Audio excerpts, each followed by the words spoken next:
bolalar serebral falajligi, ya'ni DTP hozirgi MKB-10 bo'yicha turlari, ya'ni spastik serebral falajlik deydi, ya'ni tetrapligi yoki tetraparez deb aytsa ham bo'ladi, ya'ni qo'l oyoqlar bir xil darajada zararlanadi ikkala tarafda.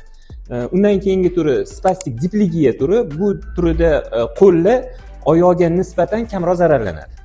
Undan keyingisi gemipligiya yoki gemiparez deyiladi, ya'ni tanani bir qismi, bir tarafi, o'ng taraf, chap taraf zararlanadi. Undan keyingi turi bu diskinetik serebral falajlik deyiladi. Bunda harakat mutanosibligi va buziladi va ixtiyorsiz harakatlar paydo bo'ladi bolalarda. Undan keyingi turimiz bu ataksik serebral falajlik. Bu ataksiya, ya'ni miyachani zararlanishi bilan kechadi. Oxirgi turimiz bu aralash turi deyiladi, ya'ni 1, 2 va 3 ta turi umumiy qo'shilib kelishini hisobiga kelib chiqadigan serebral falajlik. Ko'pincha ota-onalarimiz adashtirishadi turi bilan og'irlik darajasini. Og'irlik darajasi katta motor funksiyalarini baholash tizimi bor. O'sha tizim bo'yicha baholanadi. Og'irlik darajasi 5 ta bo'ladi.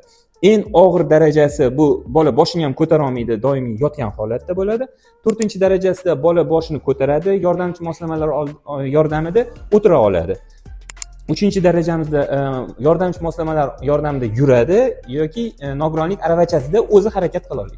2-darajada bola mustaqil yuradi, faqat nozik harakatlar, ya'ni zinadan chiqib tushish yoki qo'lda predmet bilan yurish, burilishlarda qiynaladi, unda yordam kerak bo'ladi. 1-daraja bu yengil daraja, bunda o'sha nozik harakatlarni ham o'zi mustaqil darajada bajara oladi.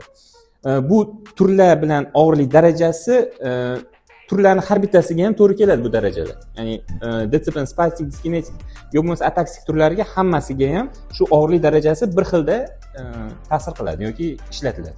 Agarda sizning bolangizda bolalar serebral falajligi bo'lib, siz uni og'irlik darajasini aniqlashtirmoqchi bo'lsangiz, siz bolangizni qaysi harakatlarni qila oladi, qay darajadaligini kommentariyada yozib qoldiring, biz sizga baholab og'irlik darajasini aytib berishga harakat qilamiz.